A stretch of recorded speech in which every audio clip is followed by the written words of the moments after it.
मैंने कहा एक बात बता, फलाना का नाम सुना ना, मेरा बैचमेट था। मैंने कहा उसको कै गो बच्चा है? तो बोला 8 लोग। हम कि हिंदू है मुसलमान है? बोला ना हिंदू है। हम कि और 4-5 आदमी के नाम लिया। मैंने कहा अंगेस्टर का। मैंने कहा उसको 5 बच्चा है, वो गरीब है, उसको ना समझ है, ना वो प्रॉपर्टी जानता है, उसकी महिलाएं ना कंडोम जाती है। बोलने में मेरी शर्म आ गई, टीवी पे देखते रहता हूँ कि एक महिलाओं के लिए ऐड आते रहता है कि हमारी बहू बेटी का रोजमर्रे के जो चीजें हैं उसके लिए भी हम छुपा नहीं आता कोई पूजा कराने के लिए, खुद ही झगड़ा करा लेता। रिवाज चलते आ रहा, झगड़ा लेता। अब वो बाहर आकर के कल मैंने बस 12 लड़के बुलाया था, यही पांड्या में तो बन रहा, वहाँ पे लोग कुछ काम कर रहा, कोई जिम्मेदारी, कोई चौकीदारी, कोई, मैंने उन सबको बुलाया था जान कर। मैंने कहा करके देखो आप सब, क्योंकि वो उसको चीजें चौंका दिया ना, ये सब चीजें हम लोग तो समझ गए। लेकिन अगर जिस दिन वो समझ जाएगा, क्योंकि सबसे ज्यादा आज के डेट में भी हमारा जो वर्ग है वो है कमीना वर्ग। मुख्यमंत्री आते हैं दिल्ली से, बिहार से, कहते हैं दिल्ली को निर्माण किया। दिल्ली को कौन निर्माण किया? सारे बाहर के लोग तो निर्माण किए हैं। आज वे जितना कार्य कर रहे हैं उससे बाहरी लेकर सारे बाहरी मंत्री। मैं एक बार मैच माना जी, आप देखिए जरा, चाहे अगर हो गया क्योंकि मैंने 3 बजे का टाइम दिया। समाज है, उनके लिए जो आर्थिक सुविधाएं हैं, जो समाज ऊंच नीच की भावना पे आधारित है, उनके लिए गवर्नमेंट के लिए फायदा है, लेकिन उनको देना ही नहीं है तो वो क्यों करेंगे। और दूसरा, बैलेट पेपर चुनाव संसार में कहीं भी चले जाइए, दुनिया के जितने भी बड़े लोकतंत्र हैं, चाहे फ्रांस हो, इंग्लैंड हो, जर्मनी हो या अमेरिका हो, कहीं भी बैलेट उसका ईवीएम मशीन का प्रयोग नहीं किया जा रहा है। और जहां पे हो रहा था वहां भी बंद किया जा रहा, बैन किया जा रहा है, जैसे कि इटली में है, आयरलैंड में है, सभी जगह। तो साथियों, 2 हमारे विषय हैं। इस पर मैं जो सर्वप्रथम अभी जब तक चाय नाश्ते में जाऊं तो साथियों का तालीम सर हम स्वागत करते हैं। Welcome sir. मैं उन सबों को नमन करता हूं। जब मैं गौर से अपने बहुजन समाज के लोगों को अध्ययन करता हूं, उससे ज्यादा जातिवादी हमारे लोग हैं, और इसीलिए सबसे ज्यादा जातिवादी संगठन हमारे लोग चलाते हैं। संगठन के लोग से यदि 10-10 भी आदमी आते तो भी बहुत संख्या होती। यहाँ कॉन्स्टिट्यूशन कलम में होता है, इस प्रोग्राम को गांव की ओर ले जाना पड़ेगा, तब लोग जगेगा। इस प्रोग्राम में बैठे हुए जितने भी लोग हैं, ये अदा के आधे लोग हमें सभी प्रोग्राम में मिलते हैं। क्या यह सोचते हैं कि जो लोग गांव में बैठे हुए हैं उनको जगाने के लिए आपने कोई स्कीम? ये पत्रकार महोदय यहाँ आते हैं, यूट्यूब भी कौन लोग देखता है? जो जगे हुए लोग हैं। और जो नहीं जगे हुए आते हैं तो संगठन बनाते वक्त में ही अध्यक्ष खुद रहेंगे, और उसके बाद सारी जो टीम 20 संगठन है। मेरा एक सुझाव है कि ये 20 संगठन के 5-5 मोर्चा का जो संयोजक है उसका कार्यकाल 2 साल 3 साल लिमिट करे, फिर बदल जाए। यानी आंतरिक लोकतंत्र, आंतरिक लोकतंत्र रखेंगे तो दूसरा आदमी सोचेगा इस मोर्चा का अध्यक्ष मेरी भी बारी करी आएगी। बहुजन का कोई भी संगठन हो, राजनीतिक संगठन हो, गैर राजनीतिक संगठन हो, जब तक वो व्यक्ति जिंदा रहेगा तब तक वो अध्यक्ष का पद नहीं छोड़ेगा। और जो महासचिव उपाध्यक्ष कोषाध्यक्ष बनाएगा तो अपने चमचा को बनाएगा ताकि ये मेरे सपोर्ट में ही सभी दिन आ रहे, वो कभी भी जो है हटाया नहीं जाएगा। और यही बातें पार्टी की भी है। इसलिए घर का व्यक्ति अध्यक्ष, अब वो अपने सीएम भी बनेंगे, वो अपने पीएम भी बनेंगे, उपाध्यक्ष भी घर का आदमी रहेगा, महासचिव भी, और फिर नीचे से ऊपर तक जो अध्यक्ष है, विधानसभा का अध्यक्ष अपनी जाति को, जिला का अध्यक्ष अपनी जाति को, प्रदेश अध्यक्ष अपनी जाति को। अरे भाई, ये जाति का संगठन या कंपनी चला रहे हो कि बहुजन का संगठन चला रहे हो? इसलिए 75 साल में हमारा जो है आज तक कभी कोई निदान नहीं हुआ। एंशिएंट हिस्ट्री में जाएंगे तो तथागत बुद्ध के पिताजी के नाम सुधोधन, भाई शुक्लोधन, अमितोधन, कोई टाइटल है? नहीं है। प्रसेनजीत राजा थे, बिंबिसार राजा, शत्रु उदय, अनुरुद्ध, मुंड, नागनाशक, कोई टाइटल है क्या? बिंदुसार अशोक, किसी में कोई टाइटल है? जो वर्तमान वाली जो टाइटल जो भी हम लोग लेकर के बैठे हुए हैं, सभी आदमी जो कहते हैं अपनी जाति पर मैं हूँ, जाति का हूँ सबसे बड़ा, सब क्षत्रिय बनने में लगे हुए हैं। वो भी आदमी ये बैकवर्ड की जाति अपने आप को शुद्ध नहीं करता, सब ब्राह्मण क्षत्रिय करता है। इसमें हुई पार्वत, गोपाल, धनपाल, विग्रहपाल, अनंतपाल, सब के सब बुद्ध के आइडियोलॉजी को मानते थे। जितने लोगों का नाम बताया हूं सब बुद्ध का आइडियोलॉजी को मानते थे। किन्हीं में कोई टाइटल नहीं है। मैं तो समझता हूं साहब 100-150 में ये सब टाइटल स्क्रीन में पकड़ा है। जो टाइटल अभी वर्तमान में है, हम लोग जहां जितने भी लोग लेकर बैठे हुए हैं, जितने पीछे जाएंगे उतनी टाइटल कम होता जाएगा।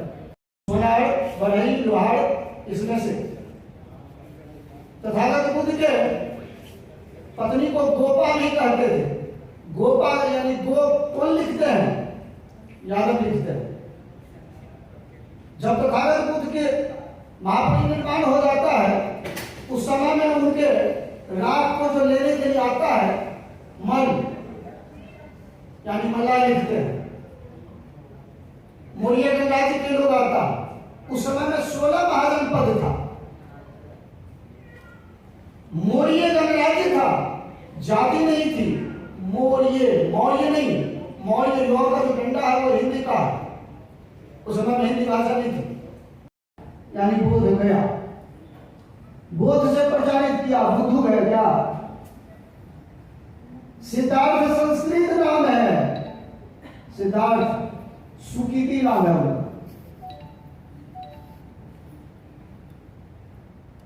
पीपल के पेड़ पर ज्ञान प्राप्त हुआ, तब क्या पीपल पर भूर रहता, ताकि दोबारा कोई फिर नहीं जाए उसके नीचे ज्ञान प्राप्त करने। यह है सांस्कृतिक घोटाला।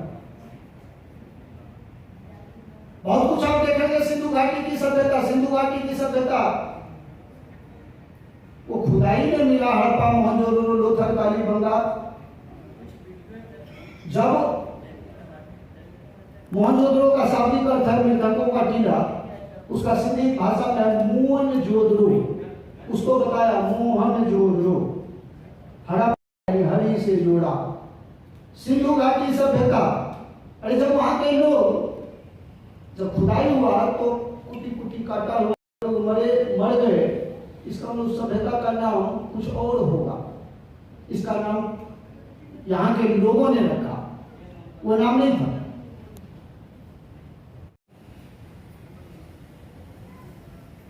राखालदास बनर्जी, हड़प्पा, मोहनजोदड़ो, ये सब की खुदाई होती, ये सब जगह मिलता है। लोकसभा प्रत्याशी सोनीपत, पार्टी का नाम लोकतंत्र सुरक्षा पार्टी, पूर्व सांसद राजकुमार सैनी जी के नेतृत्व में मैंने दिल्ली नरेला विधानसभा से भी चुनाव लड़ने की हिम्मत की। 2 चुनाव लगातार मैंने लड़े। करोड़ों रुपया जो है सरकारी नौकरी छोड़कर करोड़ों रुपया मैंने चुनाव में लगाया। और मुझे भारत का पूरा इतिहास तभी समझ में आया। एमएससी की मुझे कुछ समझ पता नहीं था भारत के बारे में, लेकिन जब मैंने चुनाव लड़ा तब मुझे यहाँ की जातिवाद और यहाँ की वर्ण व्यवस्था और यहाँ का भ्रष्टाचार और शिक्षा को क्यों हमारी तलवार शिक्षा पर लटकी रहती है, उसका सवाल मुझे चुनाव लड़ने के बाद ही समझ आया। अभी मुझसे पहले भंते जी जो बात कह रहे थे कि पार्टियां बन जाती हैं और उसके मुख्य जो पद है वो उन्हीं समाज के लोगों को चले जाते हैं। ऐसा इसलिए होता है क्योंकि इस देश में जातिवाद खून में बस गया है। स्वार्थ के लिए राजकुमार सैनी जी ने हर जाति के लोग को प्रदेश अध्यक्ष बनाया, लेकिन जैसे ही वोट बढ़ता गया और वैसे ही वो दूसरी पार्टी में, बड़ी पार्टी में, भाजपा में, कि भाई देखो ये जो है नेता बन जाएगा, तुम्हें कुछ नहीं देगा और आओ तुम्हें यहाँ पर हम मलाई चाटने के लिए पौधा देते हैं। तो बीजेपी, आरएसएस की जितनी भी बीजेपी हो गई, कांग्रेस हो गई, आम आदमी पार्टी हो गई, ये हमारे लोगों को तोड़ाई का काम ज्यादा करती है, हम बनाते कम है और ये तोड़ कटाई का काम ज्यादा करते हैं, इसीलिए हम फेल हो रहे हैं। तो ऐसा नहीं है, वो वर्ग जरूर अपनी सोच लेगा, लेकिन दूसरी जो जाति है वो सोचती है ये क्यों आगे हो रहे हैं, यादव यादव ही भर रहे हैं, सैनी सैनी भर रहे हैं, जाट जाट भर रहे हैं, अरे छोड़ो इनको, ये क्या देंगे, कुछ नहीं देंगे, ये भी अपने अपने लोग भर देंगे, चलो बीजेपी में आज उसकी सरकार है। तो पार्टी जो बना रहे हैं उनका कोई कसूर नहीं है, वो सभी को पूरी हरियाणा में 100% आरक्षण संविधान को लागू किया राजकुमार सैनी जी ने, टिकट हर जाति को उसकी जनसंख्या के अनुपात में बांटा। दूसरा मैं कहूंगी अपने सांसदों को, ये हमारे जो सांसद बन जाते हैं इन्हें संविधान की नॉलेज नहीं होती है, नहीं तो इनको डाटा होने चाहिए इनके पास कि हमारी सरकारी नौकरी में कितने हमारी जो है समाज की वोट जो है वोट को ले लेते हो आप लोग, उनकी नौकरी हिस्सेदारी हकदारी कितनी, आरक्षण नहीं हक कितना है। राष्ट्रपति राजेंद्र प्रसाद जी बने, ब्राह्मणों के पैर धोए। कल मैं अपनी मामी जी के कार्य में से आई, पहले राष्ट्रपति की बात सुना करती हूँ, ब्राह्मणों के पांव धोए, जब पता लग गया पक्का गुलाम है तब उनको राष्ट्रपति बना दिया, और कायस्थ समाज की 35% हिस्सेदारी थी सरकारी नौकरी में और उनके राज में खत्म कर दी, 1%। मुसलमानों का राष्ट्रपति बनाया ताकि उनको आतंकवादी कहा गया उन्हें, और सरकारी नौकरियों में इनकी दखलंदाजी ना हो जाए, ये हकवारी को रोकने के लिए राष्ट्रपति मुसलमान का बना दिया गया। सिखों का संहार करने के लिए, नरसंहार करने के लिए सिखों का भी राष्ट्रपति बना दिया। दलित ताकि निजीकरण को रोक ना सके और अपने आरक्षण को खत्म होने के लिए आवाज, जब हम खत्म करेंगे आरएसएस वाले, तब दलित समाज उसकी आवाज न उठाए, इसीलिए रामनाथ कोविंद जी को राष्ट्रपति बना दिया गया। अब आ गई बारी जंगलों की जमीन की, अब इनको भी तो निजीकरण करना है, अंबानी अडानी टाटा बिरला को देना है, तो अब चेहरा आ गया है हमारी आदिवासी महिला का, जो जी सर करेंगी। तो अभी तक आपको पक्का गुलाम जो होगा वो राष्ट्रपति बनेगा, और अगर कोई संविधान की बात करेगा, हक की बात करेगा, तो वो माननीय राजकुमार सैनी बनेगा या माननीय सावित्रीबाई फुले बनेगा। उसको कहेंगे देखो क्या मिला, राजनीतिक करियर भी बर्बाद हो गया है। कल मैं अपनी मामी जी के काज में गई थी, ब्राह्मण क्या कह रहा था, कहता जी एक परात लेके आओ, इसमें पैर धुलेंगे, और पैर जो ना हाथ से धोने में, किसके पैर धो रहे हो, कहते ब्राह्मण आएंगे 21, उनके पैर धुलाने।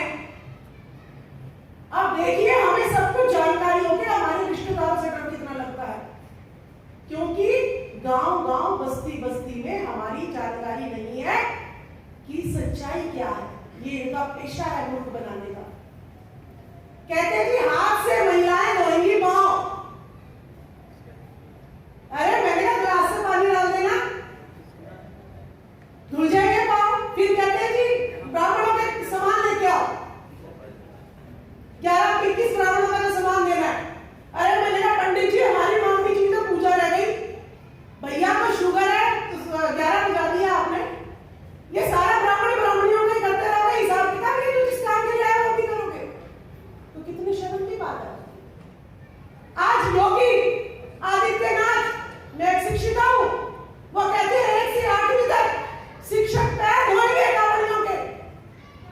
हमारे बच्चों को अफीम, गांजा, चरस, कईयों के बच्चे बेचारे गुम जाते हैं, एक लड़का होता है गुम जाते हैं। क्या मेरे देश की दशा है, ये सांसद जिम्मेवार है इसके। इसीलिए मैं कहती हूं अगर ये बोल नहीं सकते तो अपना आप चाहे आर्थिक रूप से सहयोग करिए, और जो आवाज उठा सकते पार्टी नहीं उम्मीदवार देखिए, पार्टियों के गुलाम को आपने बहुत सांसद बना दिए, अब आपको ऐसे हीरे तलाशने होंगे जो खुद किसी पार्टी के बलबूते नहीं, खुद अपनी आवाज संसद में उठा सके। जब आप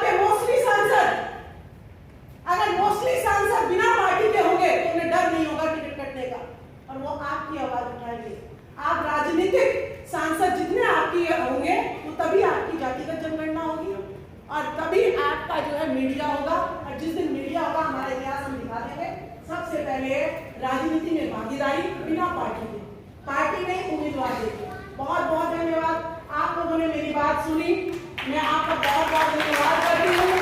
और हम जैसों का हौसला आप लोग बढ़ाते रहिए, क्योंकि बहुत ज्यादा दुख तकलीफ आस पड़ोस के लोग देते हैं जब हम सरकारी नौकरियां छोड़ते हैं। MP MLA 5-5 साल के लिए बनते हैं, लेकिन सरकारी नौकर जो है वो जब तक रिटायर नहीं हो जाता उसके घर में तब तक तनख्वाह आती है। तो हम इतना बड़ा बलिदान करके भी अगर हमें जो है घर वाले बिठा देते हैं, समाज वाले बिठा देते हैं, तो ये बहुत सोचने की विषय है। धन्यवाद। छात्रा हूँ, बेरोजगार हूँ और आज के एंकर भी हूँ। तो एंकर होने के नाते मैं कुछ इंस्ट्रक्शन भी देना चाहती हूँ कि हम आज कुछ अहम मुद्दों पर बात करने के लिए इकट्ठा हुए हैं।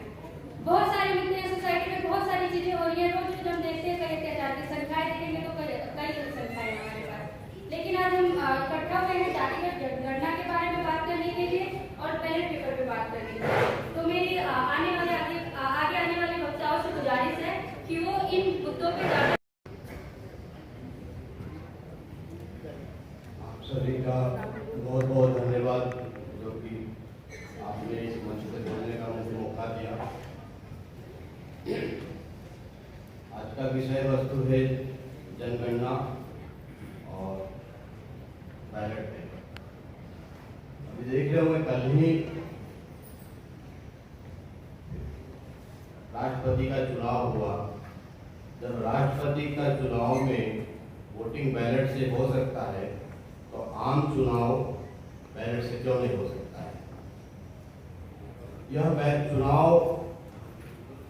बैलेट से चुनाव होगा, इसके लिए कानून बनेंगे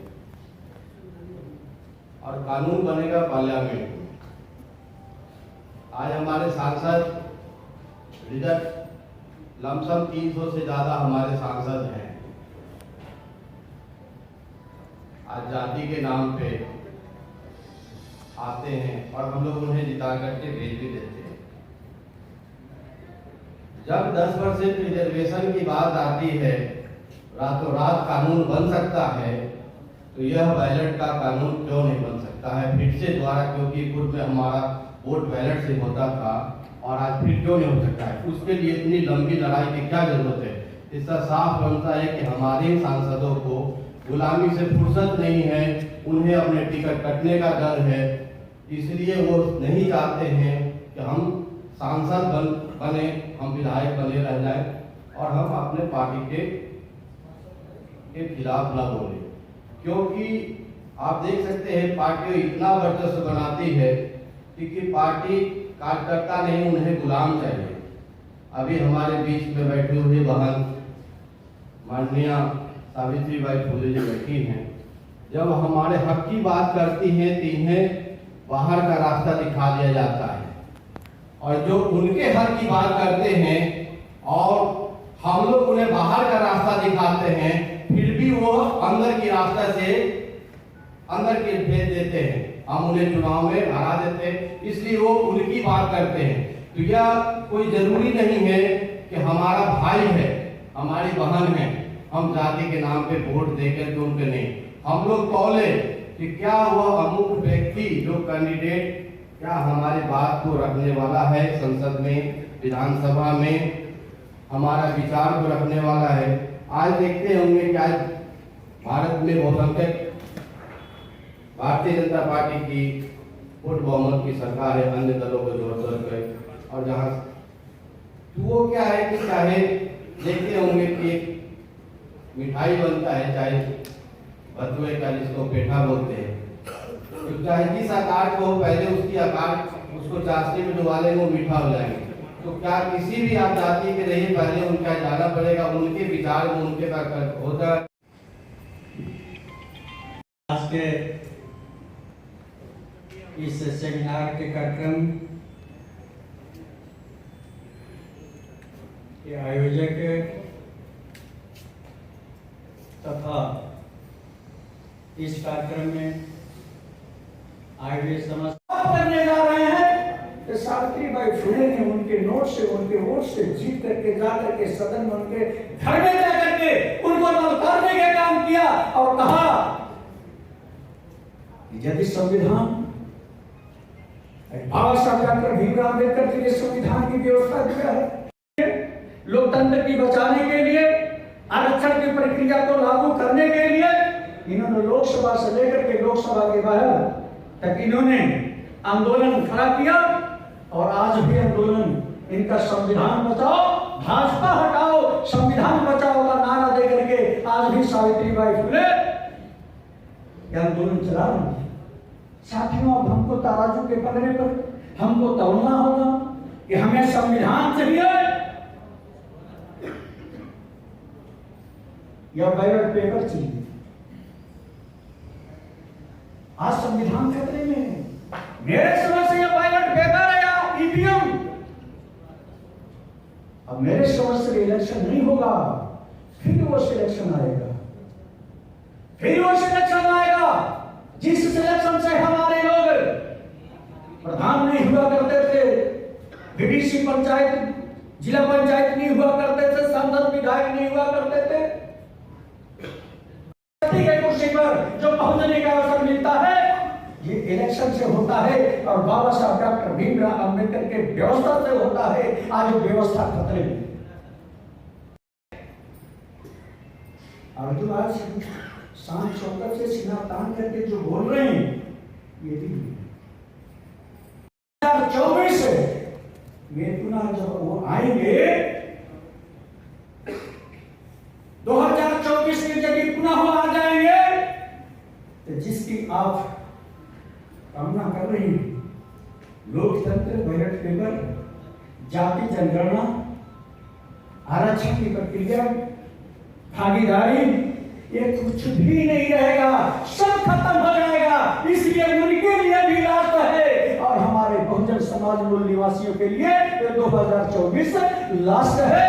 2024 हमारे लिए भी लास्ट है और उनके लिए भी लास्ट है। आप बहुसंख्यक हैं, वो अल्पसंख्यक है होकर के हमारे बहुसंख्यक का अधिकार खत्म करना। अब बहुसंख्यकों को मेरे समझ से एक मंच पर आ जाना चाहिए। अब मेरे समझ से बहुसंख्यक के एक मंच पर आ जाना चाहिए। अब जरूरत है और समय भी कम है। जब एक न्यायपरक, समतामूलक समाज जो हमारे नारों में होता है वो असल में कैसे बने, उसका एक व्यावहारिक जमीन तैयार करेगा। और इस पूरी बहस में मैं दो पक्ष जो देख पाता हूं वही बस आपके बीच में रखा हूं। पहली बात ये कि जो जागरूक लोग हैं, जागरूक संगठन हैं और इन संगठनों के द्वारा देश के बड़े बड़े मेट्रोपॉलिटन सिटीज में सेमिनार, बहस, बातचीत, लेख आयोजित होते हैं, उस तबके ने कम से कम यह बात समझ ली है कि जाति जनगणना होनी चाहिए और उस पर ढेर सारी बातें लिखी गई हैं। प्रोफेसर दिलीप मंडल ने एक व्यवस्थित पुस्तिका भी प्रकाशित की थी जो 2010 में जब जाति जनगणना के लिए संसद में सर्वसम्मत से पारित हुआ, उस समय की बहसों को, मीडिया में छपे लेखों को प्रकाशित किया। और विडंबना देखिए कि 2022 में खड़े होकर के हमारे पास व्यवस्थित दस्तावेज नहीं है कि जाति जनगणना क्यों होनी चाहिए। इस पर कोई एक किताब आपको नहीं मिलेगी, इसके अलावा कोई किताब नहीं मिलेगी। सेमिनार कम से कम 500 तो हो चुके होंगे जिसमें 50-60 में हम भी शिरकत की होगी। यानी हम लोग, और मैं अपने को शामिल करके ये बात कह रहा हूं, ये शिकायत सबसे पहले खुद से है कि हमने उसे आसान दस्तावेज के रूप में तैयार नहीं किया कि हम लोगों के बीच में ले जाकर दिखाया भी मैं कर रहा हूं कि कन्विंस को कन्विंस करके, जैसे लगता है कि हम लोग कुछ दिन बाद रिचार्ज खत्म हो गया, फिर ऐसे आयोजन में आते हैं, जोशीला भाषण होता है और फिर रिचार्ज होकर के चले जाते हैं। हालांकि वी द पीपल के कई कार्यक्रम बहुत शानदार और बहुत बहस के लिहाज से नए और दिलचस्प रहे, इसलिए मैं ये सुझाव इस मंच पर रख सकता हूं। मैं भी कोशिश कर रहा हूं, क्या एक आसान भाषा का वह दस्तावेज तैयार हो सकता है 20 पेज, 40 पेज, 100 पेज का, जो ये समझाए कि जाति जनगणना किस लिए होनी चाहिए। 75 साल बाद आजादी के किस जाति के कितने लोग शिक्षित हुए, कितने नहीं हो पाए, किनके पास जमीनें हैं, किनके पास नहीं है, ये सबसे महत्वपूर्ण होता है। जैसे मैं बस एक बातचीत की शक्ल में ये बात कह रहा हूं, कई बार हम लोग जब हायर एजुकेशन में किसी से रिसर्च करने के लिए प्रपोजल मांगते हैं तो उससे कहते हैं रिसर्च क्वेश्चन तैयार करो। आप कोई शोध करने जा रहे हो तो क्या क्या सवाल पूछे जाएंगे। आपके पास इतना बड़ा मंच है, उसकी एक जिम्मेदारी मुझे भी दीजिए, मैं भी लेने को तैयार हूं, और उन सारे लोगों को भी छोटी छोटी जिम्मेदारियां बांटिए कि एक आप दस्तावेज तैयार करो। उस दस्तावेज में कुल जो 50 प्रश्न हो सकते हैं जाति जनगणना से संबंधित, उन 50 प्रश्नों के जवाब हैं। केवल इतना काम करना। जाति जनगणना नहीं हो रही है तो ये नुकसान हो रहा है। ये जो आखिरी लाइन लिखा है, कौन किसका हक मार रहा है, क्यों जाति जनगणना वो नहीं होने दे रहा है।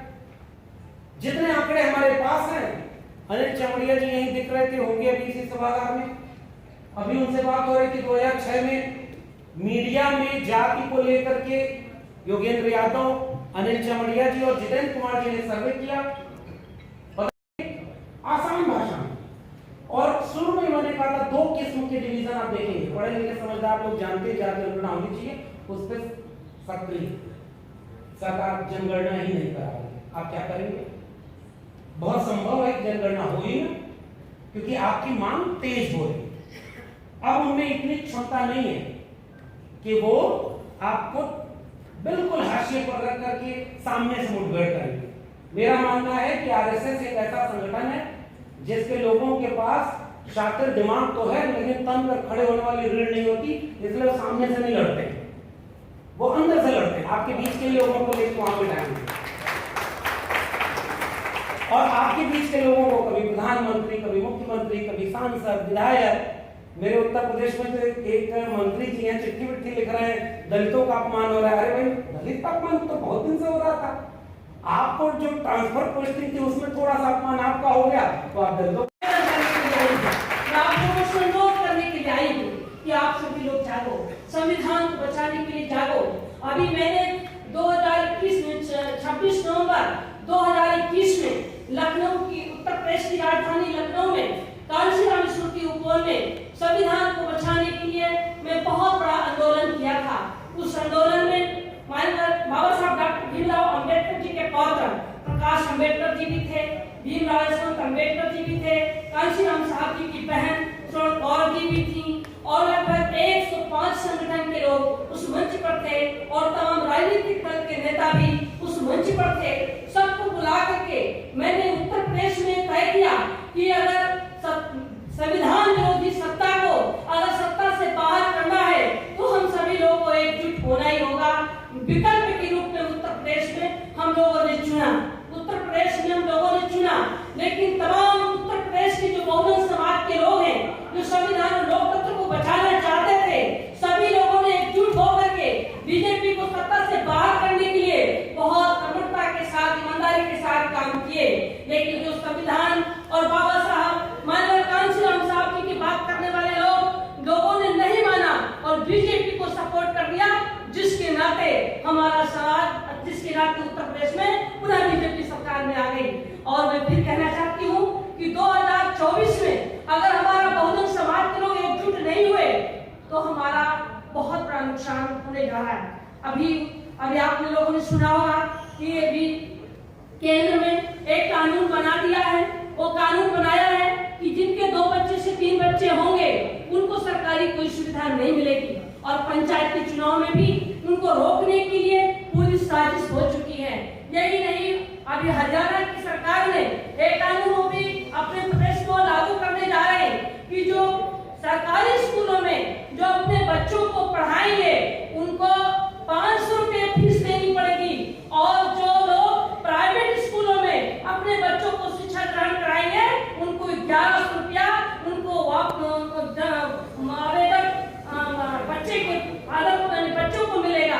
ये हरियाणा की सरकार ने किया है, और ये भी कह दिया है कि 5 साल के बाद फिर जो प्राइवेट स्कूल में अपने बच्चों को पढ़ा रहे हैं उन बच्चों को पुनः उनको भी फीस प्राइवेट स्कूल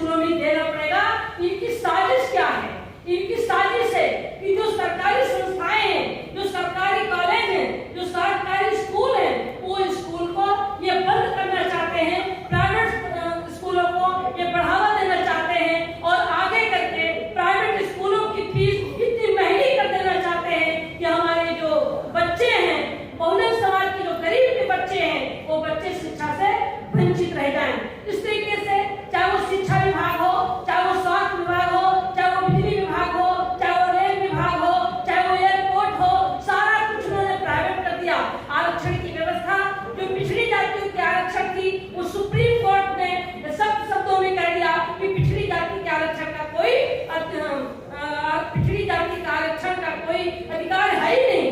ये इस तरीके से जो साजिश रची जा रही है, कहीं सरकार हमारे कानून को खत्म कर रही है तो कहीं कोर्ट के द्वारा हमारे कानून को खत्म कराया जा रहा है। आखिर हम सब कब जागेंगे? हमारे यहाँ बहुत साथी आए हुए हैं, 70% आबादी गांव में है और उन गांव के लोगों को जब तक हम जगाने का काम नहीं करेंगे तब तक हम सामाजिक परिवर्तन लाने का काम नहीं करेंगे। हमें सीख लेनी होगी तथागत गौतम बुद्ध जी से, हमें सीख लेनी होगी बाबा साहब डॉक्टर भीमराव अम्बेडकर जी से, हमें सीख लेनी होगी माननीय कांशीराम साहब जी से, हमें सीख लेनी होगी तमाम हमारे महापुरुषों से। उन महापुरुषों ने हमारे लिए राह और रास्ता बना करके आपको बता चुके हैं कि आप सामाजिक परिवर्तन, राजनीतिक परिवर्तन करने के लिए आपको वोट का अधिकार दिया गया है।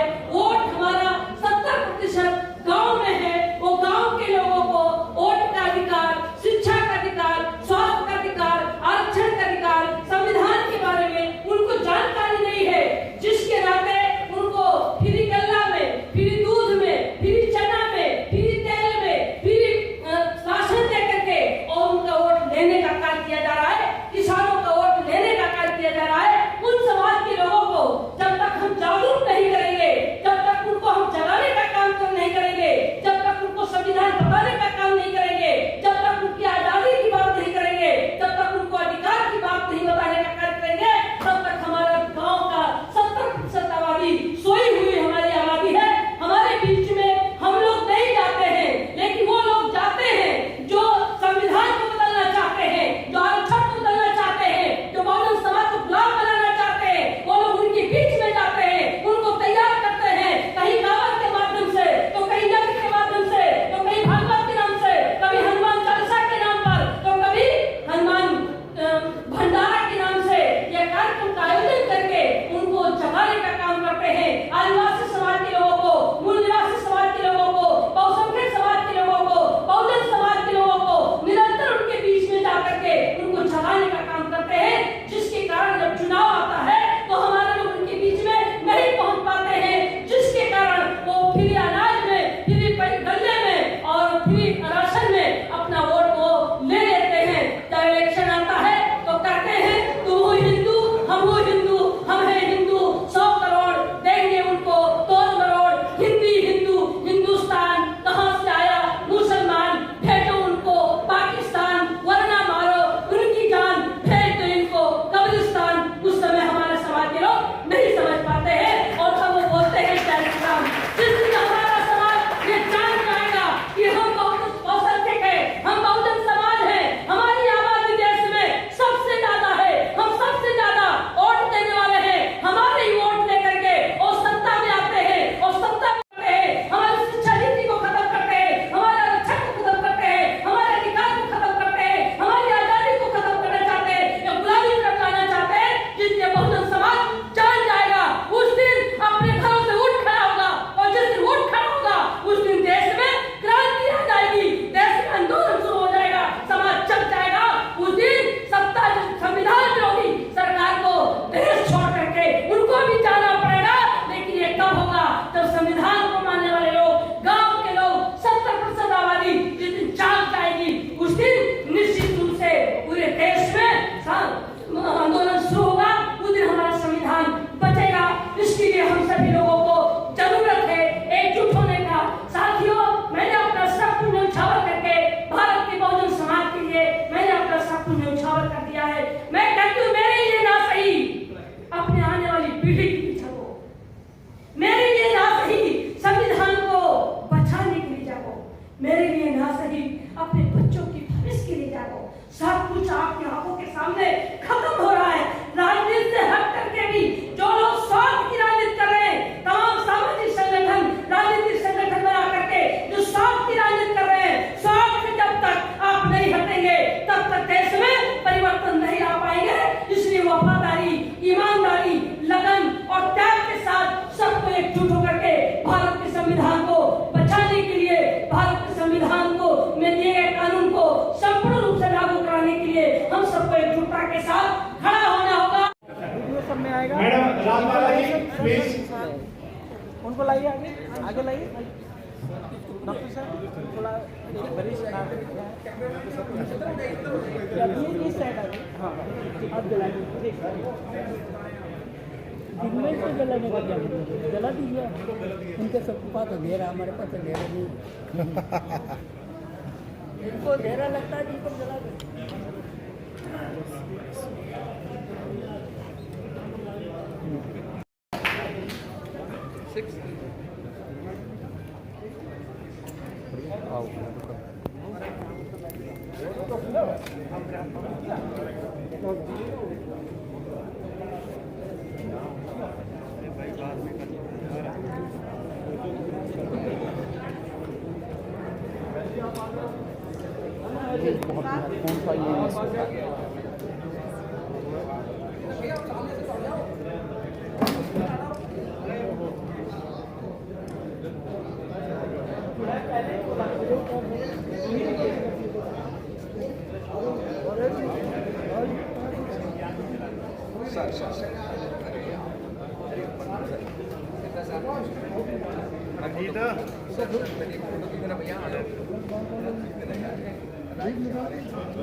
चक्कर में डाला हुआ है, चक्कर में निकले कैसे?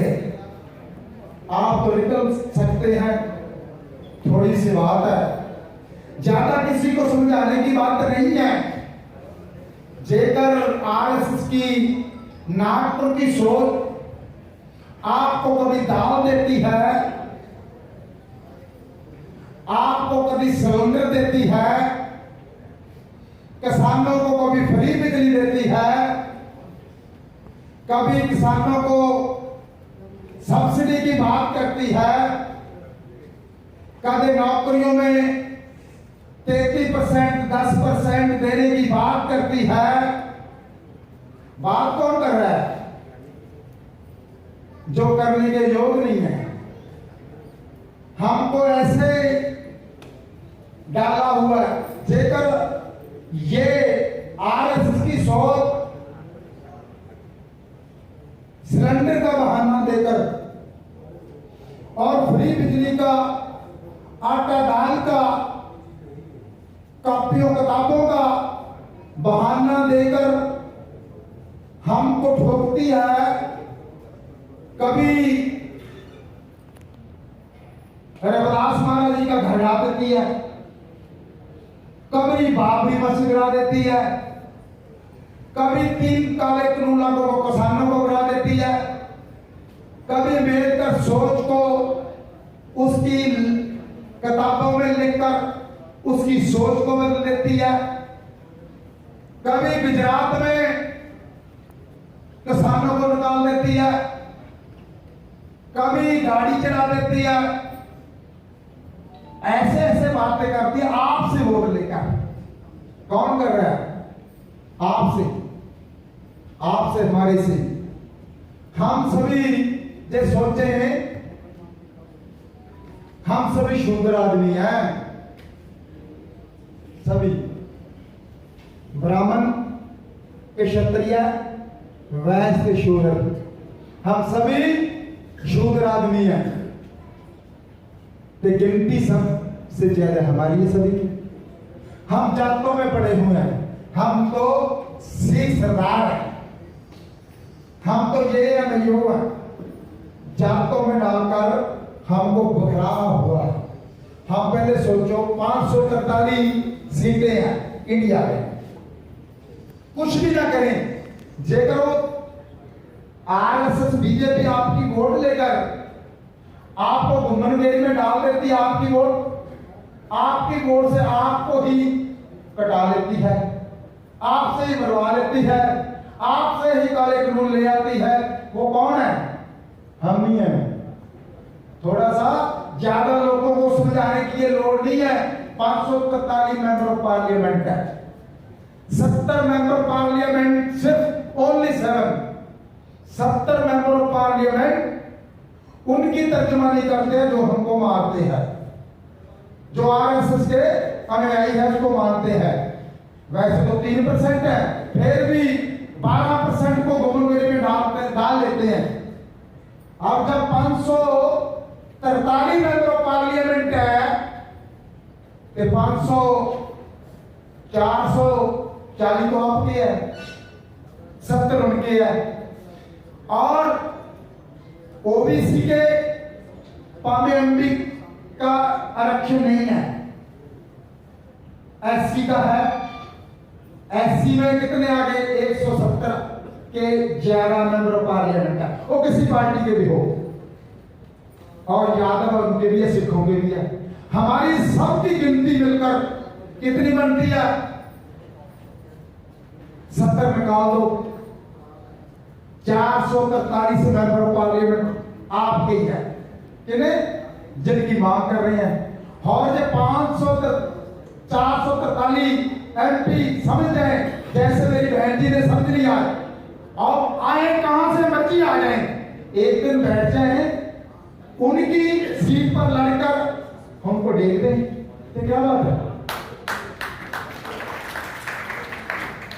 उनको समझाओ जो मेंबर जे हम हमारे दबे कुतरे लोग नहीं समझ सकते, उनके पास पैसा नहीं है, उसके पास घर नहीं है, उसके पास जमीन नहीं है, उसके पास कपड़ा नहीं है, उसके पास एजुकेशन नहीं है, उसके पास खाने के लिए दूध पानी नहीं है, उसके पास रहने के लिए घर नहीं है, वो उसको जे ना जागे तो जो मेंबर ऑफ पार्लियामेंट उनसे बनता वो तो जागा हुआ ना, जैसे बीबी जा गई है।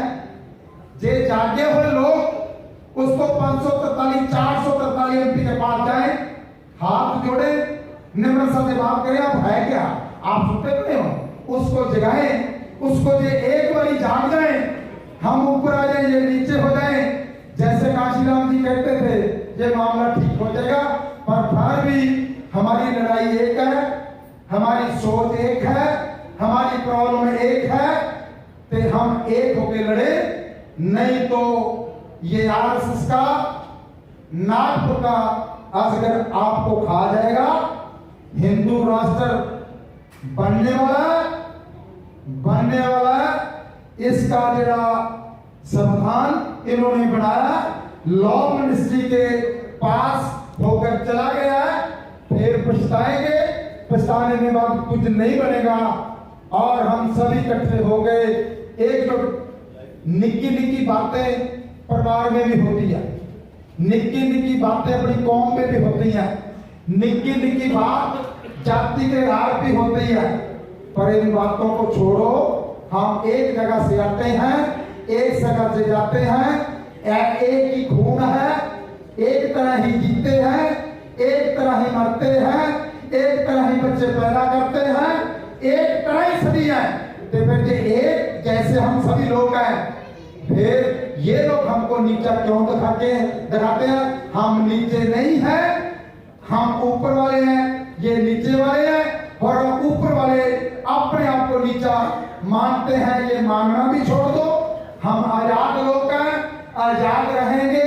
ये आरएसएस की गुलामी से निकले और अपने जितना भाईचारा उसकी बात करें, फिर सभी कुछ हो सकता है।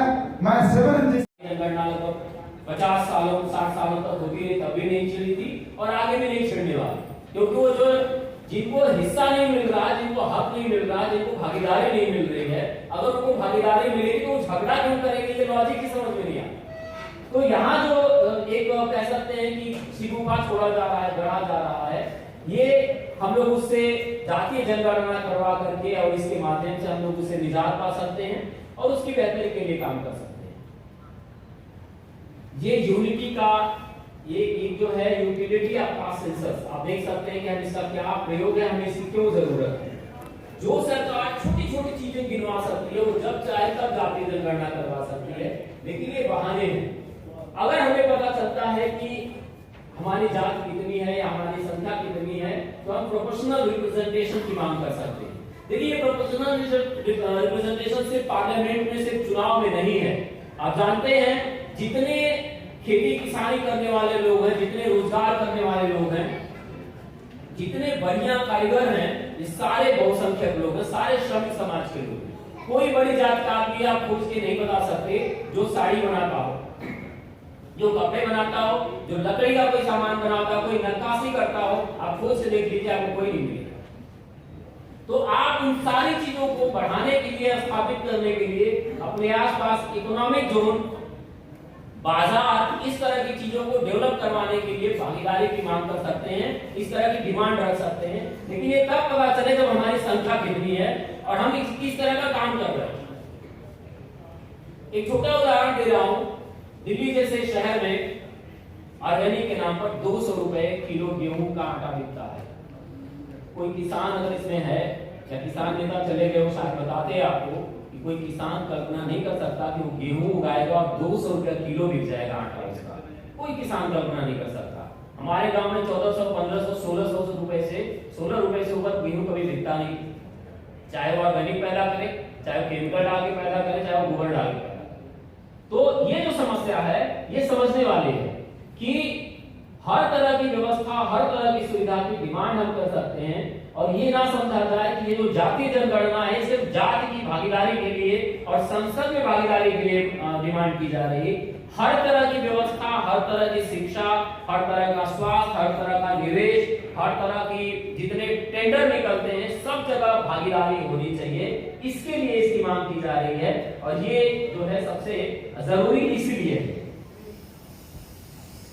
अगर हम चाहते हैं कि ये काम हो, तो इसके लिए जरूरी है कि जगह जगह इवेंट किए जाएं।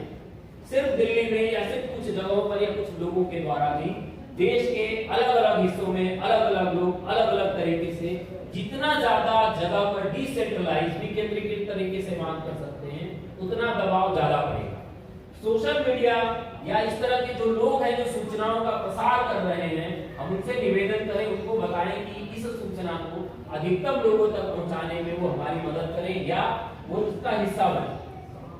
ऐसे जो बहुसंख्यक लीडर हैं, जो संस्थाएं हैं, जो संगठन है, जो स्वतंत्र रूप से काम कर रहे हैं, वैसे लोगों से भी निवेदन किया जाए कि इस व्यवस्था को आगे बढ़ाया जाए। जो हमारे सांसद हैं, जो पार्लियामेंट में हैं, हम उन लोगों से भी निवेदन करें कि पार्लियामेंट में जैसे राज्य सरकारें जगह जगह पास करवा रही हैं अपनी विधानसभाओं में कि हम जातीय जनगणना चाहते हैं, वैसे ही केंद्र सरकार में बैठे हुए जो हमारे सांसद हैं, राज्यसभा, लोकसभा में, उन लोगों को भी ये मांग करनी चाहिए।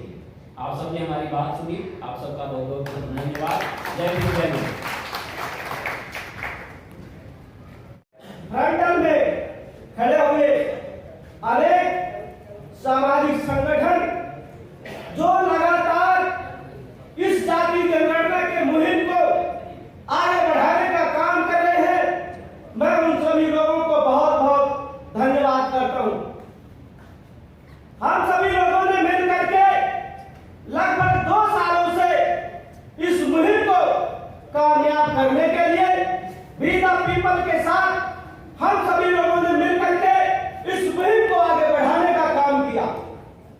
और आज जो जातीय जनगणना का जो मामला आज जो पार्लियामेंट के अंदर गूंज रहा है, वो वी द पीपल और उनके फ्रंटल की संस्थाओं की देन है। मैं गर्व से कहना चाहता हूं, जिस तरीके से बिहार के अंदर पक्ष और विपक्ष के दोनों नेताओं ने जातीय जनगणना करवाने की मुहिम को आगे बढ़ाने का काम किया, मैं उनको भी धन्यवाद करना चाहता हूं। और मैं कहना चाहता हूं, जिस तरीके से ईवीएम के ऊपर सवाल उठाए जा रहे हैं, आज राष्ट्रपति जी का भी जो चुनाव हुआ है वो बैलेट पेपर से क्यों कराया गया?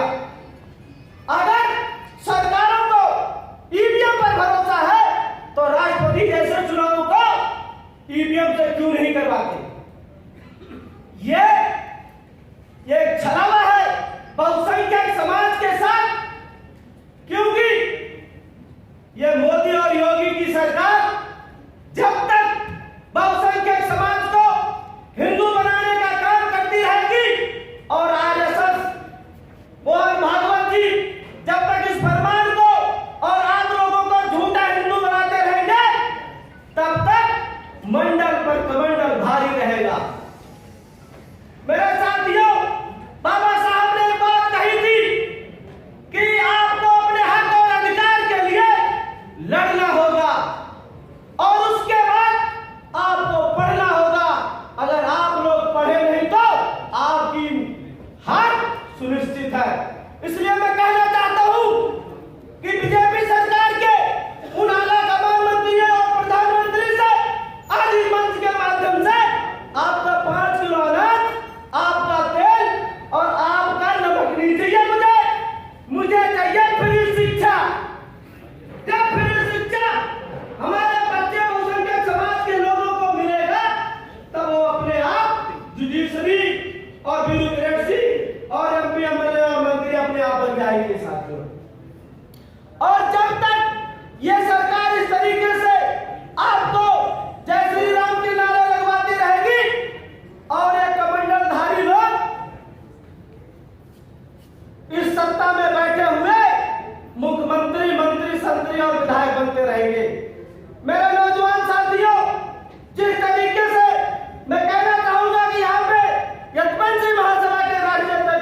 पार्टी को पैगाम देना चाहूंगा।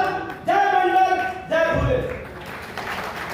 माननीय अशोक अज्ञानी साहब वो आए और अपने विचार रखें, और मैं सबसे आग्रह करूंगा तो आज के विषय को देखते हुए थोड़ा समय सीमा का भी ध्यान रखें।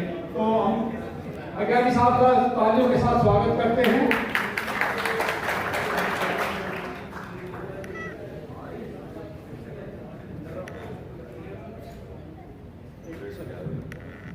इसी बीच हमारे बीच में जो है माननीय राजमणि पटेल साहब जुड़े हैं, आगे हैं, हम उनका इस सभा में स्वागत करते हैं। सभा में उपस्थित सभी सम्मानित समाज सेवियों, बुद्धिजीवी साथी, मैं अपनी बात शुरू करने से पहले यहाँ जितने भी हमारे साथी बैठे हैं हाथ खड़े करके वो बताएं कि कौन कौन लोग हमारे भारत के संविधान में विश्वास रखते हैं। जी, तो मैं आपसे अपील करूंगा 1 मिनट के लिए सब साथी खड़े हो जाएं, संविधान बचाने की शपथ पढ़ेंगे और उसके बाद आगे बात करेंगे। सब साथी खड़े हो जाएं 1 मिनट के लिए।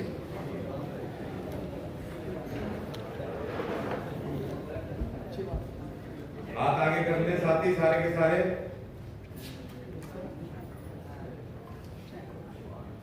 हम भारत के लोग भारत को एक संपूर्ण प्रभुत्व संपन्न समाजवादी धर्मनिरपेक्ष लोकतांत्रिक गणराज्य बनाने के उद्देश्य से परिपूर्ण भारत के संविधान जो अपने समस्त नागरिकों को सामाजिक, आर्थिक और राजनीतिक न्याय, विचार, अभिव्यक्ति, विश्वास, धर्म और उपासना की स्वतंत्रता, प्रतिष्ठा और अवसर की समता प्राप्त कराने के लिए तथा उन सब में व्यक्ति की गरिमा और राष्ट्र की एकता और अखंडता सुनिश्चित करने वाली बंधुता बढ़ाने की गारंटी देता है कि सुरक्षा करने की हम अपने पूरे मन वचन से शपथ लेते हैं। जय भीम, जय संविधान, जय भारत।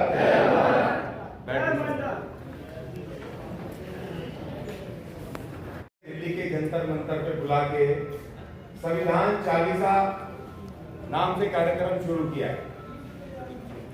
उसका मकसद था ये कि जिस तरह से इन्होंने धार्मिक हनुमान चालीसा के नाम पर हाहाकार मचाया देश में,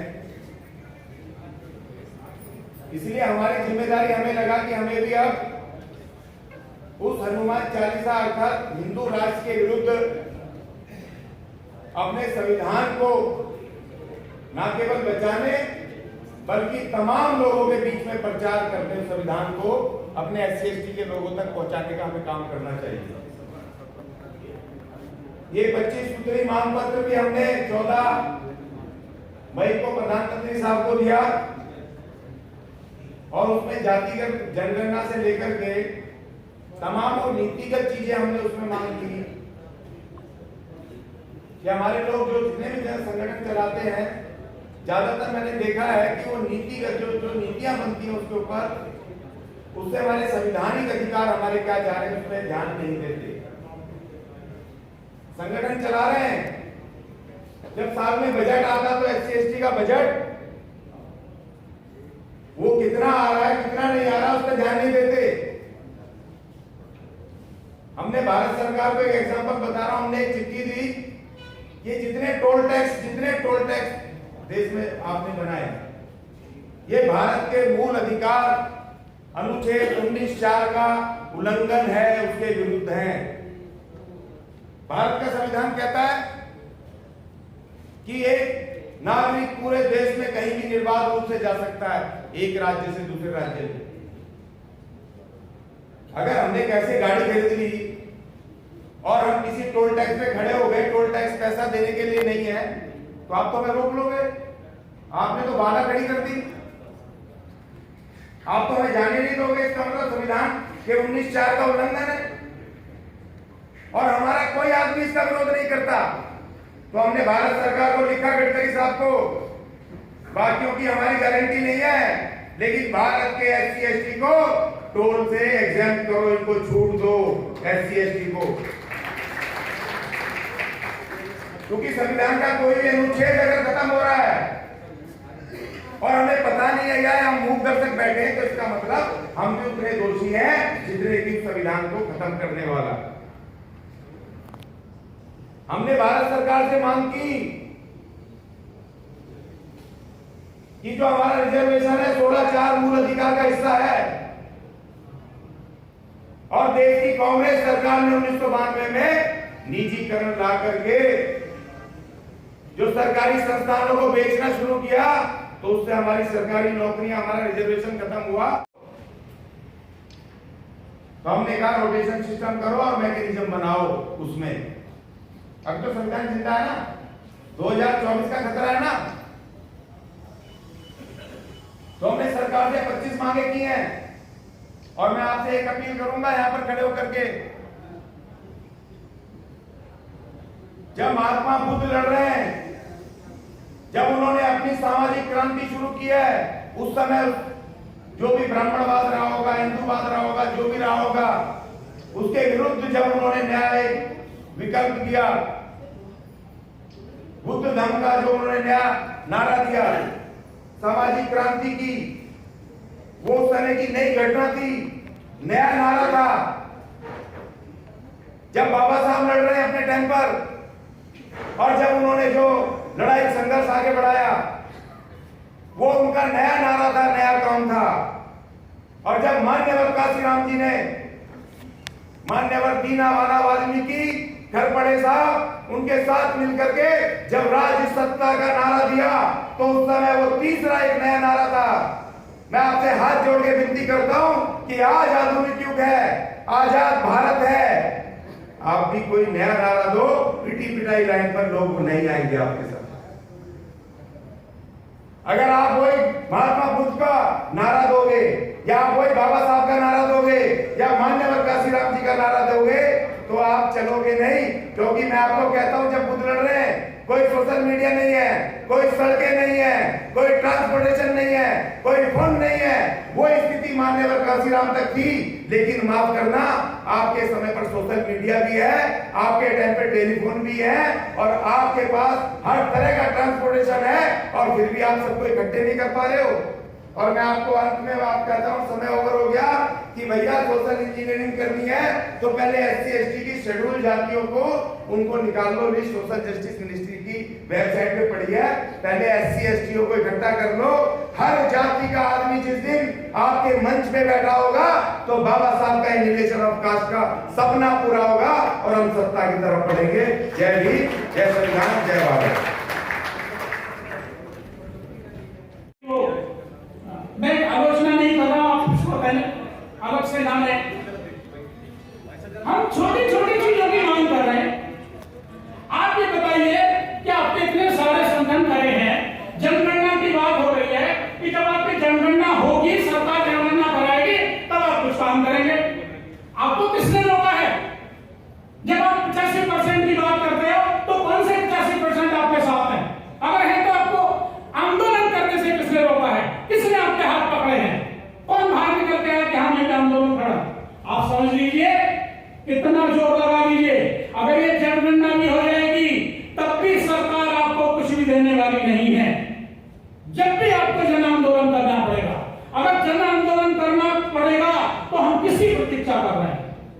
उस समय की जब सब कुछ बर्बाद हो चुका होगा। समझने की कोशिश कीजिएगा, कहीं ना कहीं बहुत सारी चीजें कहने के लिए होती हैं। और इस जनगणना, अब आप देखिएगा, हर एक हम में से जो यहां बैठे हैं और जो बहुजन के लोग हैं, उन हर एक के दिमाग में कहीं ना कहीं ये बात चल रही है कि हमारा राजनीतिक सत्ता में भागीदारी होनी चाहिए। बहुत अच्छी बात है, सवाल भी जरूर वाजिब है, होनी भी चाहिए। लेकिन मैं आपसे सवाल पूछता हूं कि जो वर्तमान राजनीतिक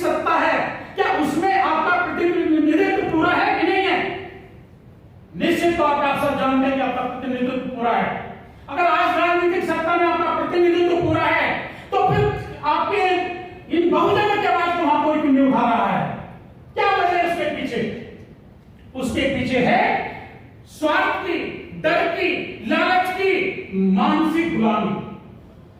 तब जब आप अगली राजनीतिक सत्ता तैयार करेंगे, उसमें क्या गारंटी है कि आपके बहुजन की बात हर कोई कर जाएगा? पहले इसको सुधारिए, दिमाग को सुधारिए, दिल को सुधारिए, शीलों का पालन कीजिए। पहले इंसान तो बन जाइए, बाद में बहुजन बनिएगा। अभी हम इंसान नहीं है। कितने आप सेमिनार कर लीजिए, कितने संगठन कर लीजिए, तो मैं आलोचना नहीं कर रहा हूं, आप उसको पहले अलग से जाने। हम छोटी छोटी चीजों की मांग कर रहे हैं। आप ये बताइए कि आपके इतने सारे संगठन करे हैं, जनगणना की बात हो रही है कि जब आपकी जनगणना होगी, सरकार जनगणना कराएगी, तब आप कुछ काम करेंगे। आपको किसने रोका है? जब आप 85% की बात करते हो तो कौन से 85% आपके साथ हैं?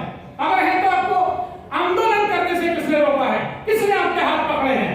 कौन बाहर निकल के आया कि हम ये आंदोलन खड़ा? आप समझ लीजिए, कितना जोर लगा लीजिए, अगर ये जनगणना भी हो जाएगी तब भी सरकार आपको कुछ भी देने वाली नहीं है। जब भी आपको जन आंदोलन करना पड़ेगा। अगर जन आंदोलन करना पड़ेगा तो हम किसकी प्रतीक्षा कर रहे हैं? उस समय की जब सब कुछ बर्बाद हो चुका होगा। समझने की कोशिश कीजिएगा। कहीं ना कहीं बहुत सारी चीजें कहने के लिए होती हैं। और इस जनगणना, अब आप देखिएगा,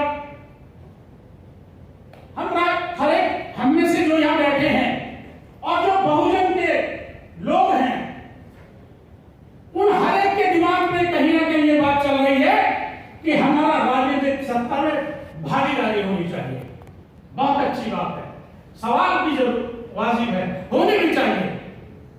लेकिन मैं आपसे सवाल पूछता हूं कि जो वर्तमान राजनीतिक सत्ता है, क्या उसमें आपका प्रतिनिधित्व पूरा है कि नहीं है? निश्चित तौर पर आप सब जानते हैं कि आपका प्रतिनिधित्व पूरा है। अगर आज राजनीतिक सत्ता में आपका प्रतिनिधित्व पूरा है, तो फिर आपके इन बहुजनों के आवाज को वहां कोई क्यों नहीं उठा रहा है? क्या वजह है उसके पीछे?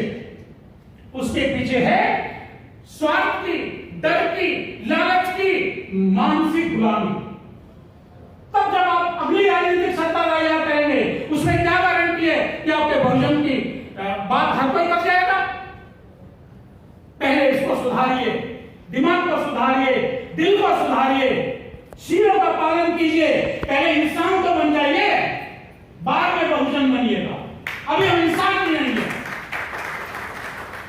कितने आप सेमिनार कर लीजिए, कितने संगठन कर लीजिए, उसी दिन से चाहे सरकारी तंत्र में हो, चाहे सामाजिक तंत्र में हो, हर एक आदमी के दिमाग में पैरेलल दूसरा कॉन्स्टिट्यूशन चल रहा है।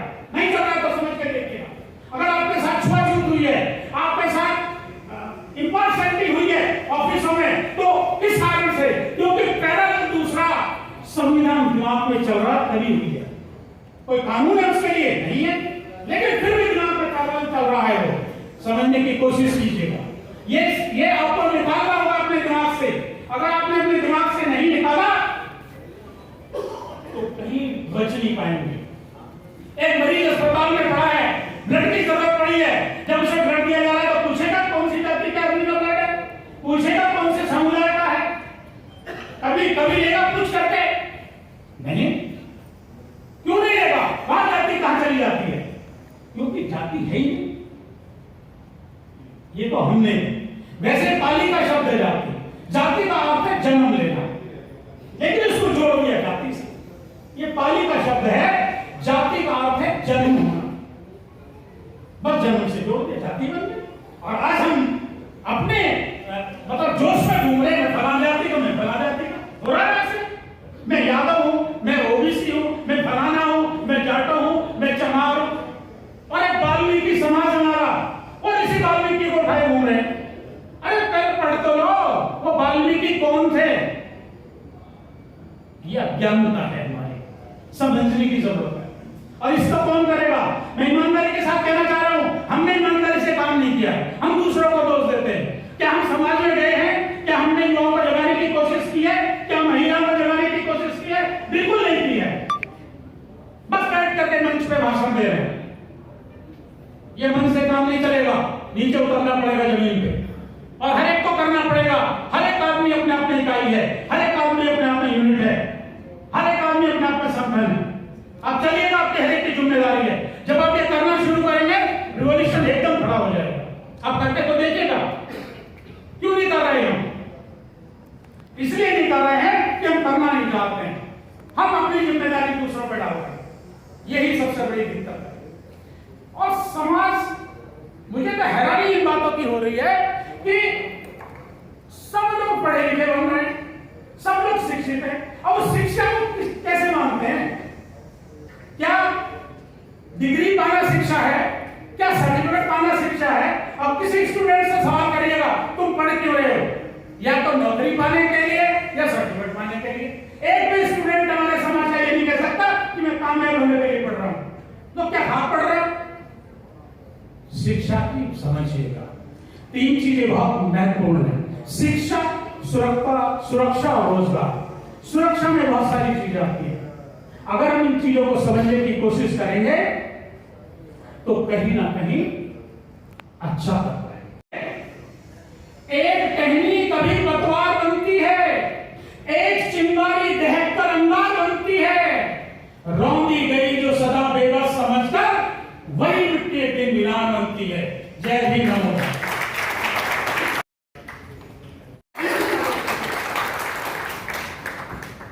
बहुत धन्यवाद। अपने आयोजक सभी संगठनों को, हमारे बहन सावित्री फुले जी, हमारे बड़े भाई पटेल साहब, इस बात को रखा था पार्लियामेंट कानून बनाने के लिए है।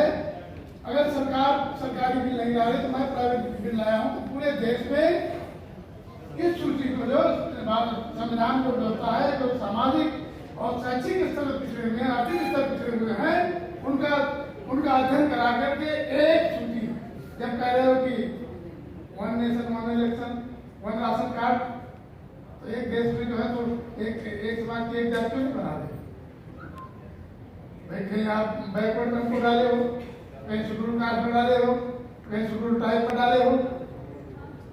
थावरचंद गहलोत जी थे, वो तैयार नहीं हुए, क्योंकि रोजगार की देश में कमी है।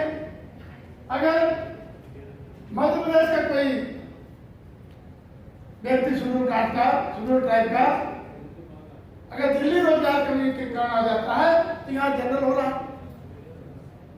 अगर यहाँ का शेड्यूल कास्ट का कोई व्यक्ति अगर गाजियाबाद चला जाए तो वो जनरल हो जाएगा।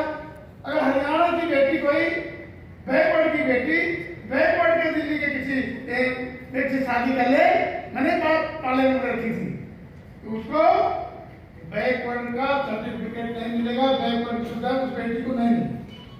उसके हस्बैंड को तो नहीं, उसके पत्नी को नहीं मिलेगी। कहेंगे आप तो हरियाणा से आई हो, आप जो तो अब यहाँ जनरल हो गई। ये विसंगतियां हैं, इसको गवर्नमेंट सुधारना नहीं चाहती, ये सबसे बड़ी जड़ है। हम लोग लगातार प्रहार करते रहे सरकार पे, और बोलते बोलते तो हमने इतना वहां झूठ बोलते हैं, इतना पहले तो ये होता था। हमने देखा है कि झूठी सफलता का बात में सारा झूठ बोले।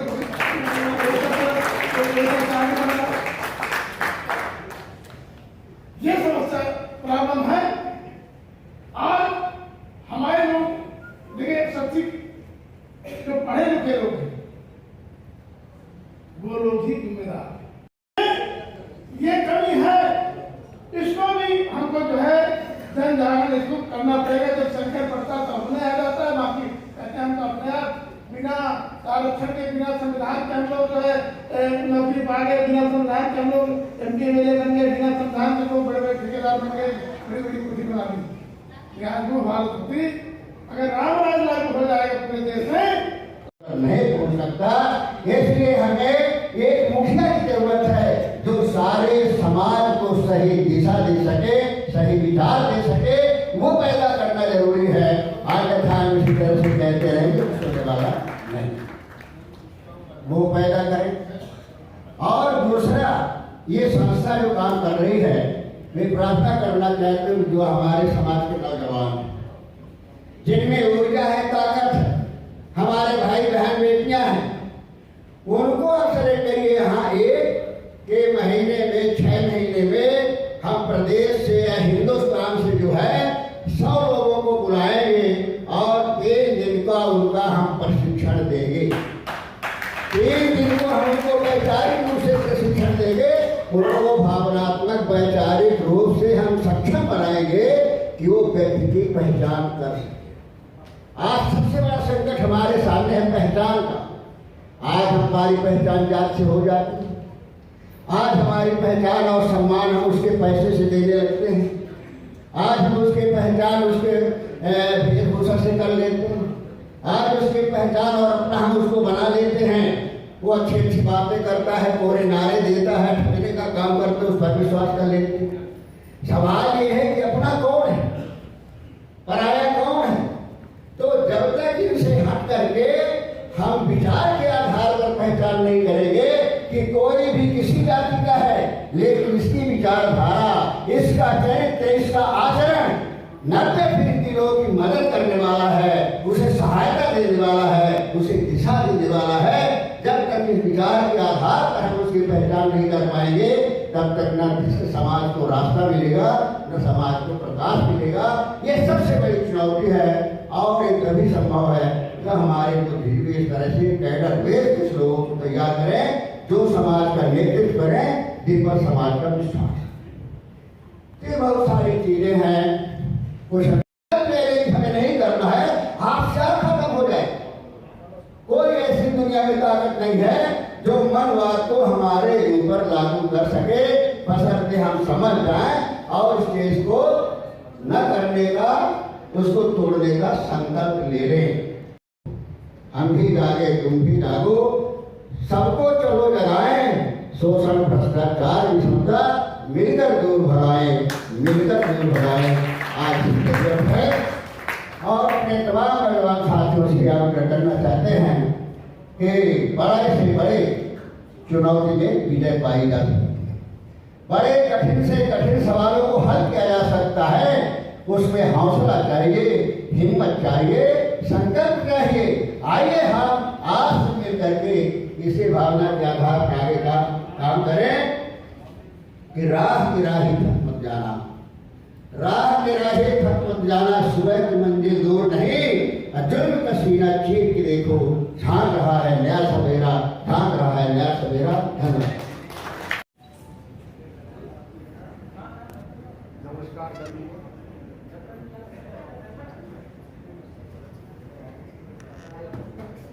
हम यहाँ इकट्ठे, लेकिन नहीं ना एकता, केवल ले लिया, उठ ले लिया, बस इसके आगे कुछ नहीं हुआ। अब ये खलबली किस लिए मची? अब ये खलबली किस लिए मची?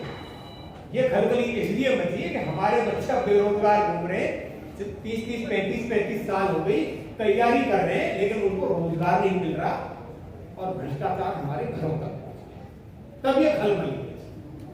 अब इस खलबली को रोकने के लिए हर कोई संगठन बना रहा है, हर कोई एक साथ आ रहा है। बहुत सारे लोग हैं जो पुराने संगठन कितने दिन से चला रहे हैं, वो लाइन पर, लेकिन जो नए लोग अपनी भड़ास निकालने के लिए राज्य नए संगठन, जातीय संगठन, क्षेत्रीय संगठन, जो संगठन मन पाए, लेकिन वैचारिक कोई क्लियरिटी नहीं है। वैचारिक क्लियरिटी जब तक नहीं होगी, आप किसी चीज को जीतना तो बहुत बड़ी बात, उसको स्पष्ट रूप से किसी के सामने रख भी नहीं सकते।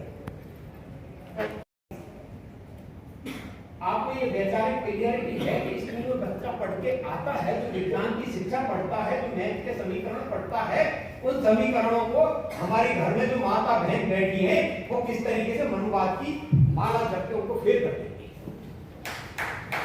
और उस बच्चे के दिमाग में वही चीज भरती है। सबसे ज्यादा अगर मनुवाद की कोई ताकत है, हमारे घर में बैठी हुई हमारी माँ, वो हमसे नहीं समझती, वो जो करेंगी जो करेंगी, उनको पूजा करनी है तो करनी है, उनको 1 घंटा घंटी बजानी है तो बजानी है, आप कुछ नहीं कर सकते। उनको भी समझाना पड़ेगा, उनको भी बताना पड़ेगा कि इस क्रांति में आपकी हिस्सेदारी भी सुनिश्चित करो। अगर आप नहीं करते हो तो आप क्यों जमीन पे ये भार पैदा कर रहे हो? मत करो, ये करना तो अकेले इंसान होने का क्या मतलब कि ये भी इंसान है, ये भी ह्यूमन है, इनको भी राइट मिलने चाहिए। अंग्रेज उनके साथ आए इस बात का। यहां का कोई भी मनुवादी या कोई भी इस देश का उस समय जो फ्यूडल था बाबा साहब के साथ नहीं आया। एक भी फ्यूडल नहीं आया, एक भी राजा महाराजा नहीं आया, सारे के सारे विरोध में थे। आज उन्होंने सत्ता हत्याई, सारी चीजें सब कुछ कर लिया, और कॉन्स्टिट्यूशन को खतरा बता रहे हैं, वो खतरे में पड़ चुका है, उसको खत्म कर चुके हैं, कुछ नहीं रहा उसमें। सबसे पहली अगर सरकार ने स्वतंत्र भारत में सरकारी चीज लोगों को दी थी वो थी शिक्षा और स्वास्थ्य, चिकित्सा व्यवस्था।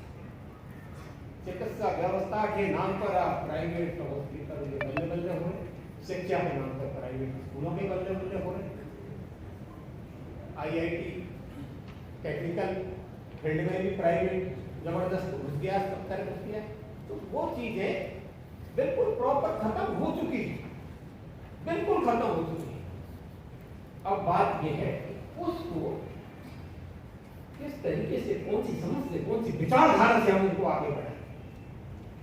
ये तो हमारी जो विचारधारा यहाँ हम जो रखते हैं रोजाना, बहुत सारी हजारों सभाओं में सुना है, बोला है, लेकिन जो हम यहाँ विचारधारा आके रखते हैं पैदा हो गई है, और वो दलाल को हर जगह दलाली करती है, हमको हर जगह बेचती है, हर जगह धोखा खाती है, और हर जगह हम उनका ही पर गुणगान गाते हैं। ये दलाल कौम जब तक बीच में से नहीं हटेगी, हमारी हमारी समझ भी आगे नहीं बढ़ेगी, हमारी समझ तो वहीं पर रह जाएगी, और उसी समझ को पीछे हम चलते जाएंगे कि यही संविधान है, यही चुनाव है, इसी तरीके से चुनाव होंगे, इसी तरह से संविधान चलेगा, इसी तरह से नौकरियां मिलेगी, इसी तरह से प्राइवेटाइजेशन रोकेगा। नए तरीके से सोचना पड़ेगा, नई विचारधारा लाना पड़ेगा, और वो नई विचारधारा, नई सोच कुछ ही लोग हैं जो इस बात को समझते हैं, जानते हैं। और जो मैं आगे जो मैं बात करना चाहता हूँ एक नहीं है, वो है कि हमारे बीच में क्यों समाज से ये जाति और ये धर्म और ये क्षेत्र इनसे कहीं नहीं चलता दुनिया, ये केवल राजनीति में वोट लेने के लिए, वास्तव में नहीं चलता। आप जिस कॉलोनी में रहते हैं, मैं जिस कॉलोनी में रहता हूं, वहां समाज चलता है आर्थिक संबंधों से। जिसकी जितनी आर्थिक स्थिति है, वो चाहे जाति कोई भी हो, उससे शादी भी कर लेता है, उसके घर आना जाना भी हो जाता है, उसके घर खाना पीना भी। आर्थिक संबंध इस समाज में सबसे मजबूत हो। तो संक्षिप्त में अपनी बात रखें, क्योंकि हम सभी को सुनना चाहते हैं और हमारे पास समय कम है, तो इस चीज का थोड़ा ध्यान रखें। जो हमारी पार्टी का कार्यों के साथ हम स्वागत करते हैं। संपादक तो हम मांगेंगे 90% रिजर्वेशन। ये नहीं हो सकता कि इस देश में 10% लोग तमाम पदों पर काबिज हों और आप कहें कि हम आपको 50% पर समेट देना चाहते हैं। बिहार में तमाम सेंट्रल यूनिवर्सिटीज में PhD का एडमिशन में जो धांधली हुई है, जिस तरीके का घपला हुआ है, जिस तरीके से मेरिट लिस्ट के नाम पर पिछड़ों को रोका गया है दाखिले से, इस कॉन्स्पिरेसी को समझा जाना चाहिए। ये षड्यंत्र मेरे खिलाफ ही नहीं है, ये षड्यंत्र आपके खिलाफ नहीं है, ये षड्यंत्र उन तमाम आवाजों के खिलाफ है जो आने वाले दिनों में हमारे हक की आवाज उठाने वाली है। इसलिए मेरे दोस्त, मैं इसलिए ये बात बार बार कहना चाहता हूं और पुरजोरी के साथ कहना चाहता हूं कि हम सब इस षड्यंत्र को समझें। जातीय जनगणना की जरूरत, इससे पहले सोशियो इकोनॉमिक सेंसस हुआ था, लगभग 400 करोड़ रुपए पिछली सरकार ने खर्च कर दिए।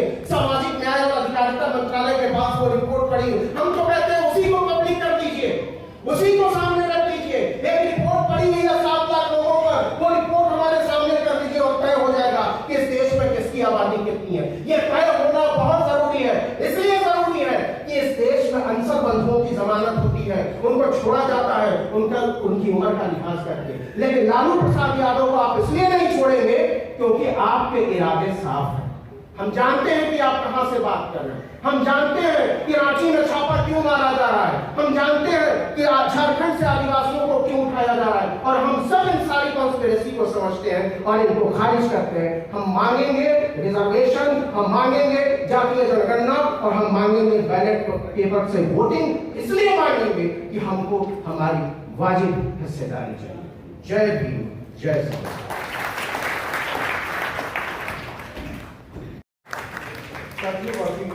मैं नहीं बोलूंगा अभी, जो दूसरे वक्ता है उनको बुलाने की, मैं किसी और प्रोग्राम में दरअसल अगला ऐसा मौका होगा जब शांति काल में हर 10 साल पर होने वाली जनगणना नहीं होगी।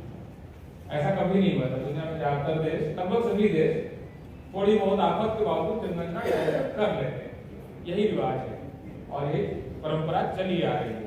भारत में सिर्फ एक मौका था जब जनगणना नहीं हुई थी, और बल्कि हुई थी, आंकड़े रिलीज नहीं हुए थे, वो 1941 वाली जनगणना है, क्योंकि सेकंड वर्ल्ड वॉर था, दूसरा विश्व युद्ध था, जनगणना नहीं हुई थी। इस साल जो 2021 में जनगणना होनी थी, उसको न होने का जो कारण सरकार ने बताया, वो कारण ये बताया कि कोविड चल रहा है।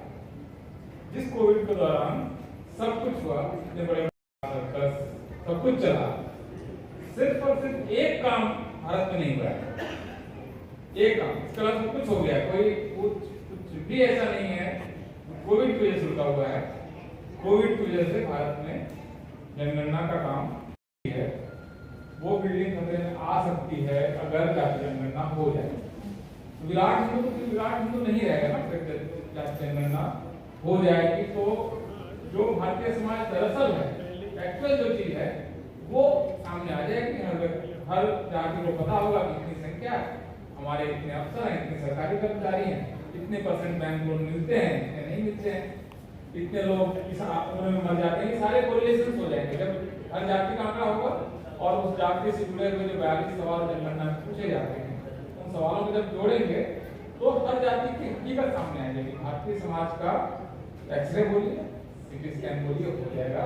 उसका पॉलिसी बनाने में बहुत आसानी हो जाएगी अगर सरकार की नीयत साफ हो, सारे आंकड़े हो, तो किस समाज के लिए कौन सा काम करना है, कौन सी योजना बनानी है, कौन सी योजना किसके लिए नहीं बनानी है, किसको और नहीं देना है, किसको और बैंक लोन पर्याप्त से ज्यादा मिल चुका है, ये सारे आंकड़े आने के बाद दुनिया बदलेगी, भारत में लोगों की जिंदगी बदलेगी।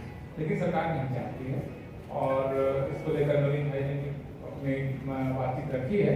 मुझे लगता है 3 बड़ी समस्याएं होंगी, और इसकी वजह से आप लोगों को जातीय जनगणना के मामले में आप लोग हर व्यक्ति का अपना एक प्रभाव का क्षेत्र होगा, जहाँ पर अपनी बात आप करते होंगे तो बातें सुनी जाती होंगी। तो मैं आपसे सिर्फ ये निवेदन करूंगा कि जातीय जनगणना के प्रश्न को उठाएं, मुख्य रूप से 3 वजहों से।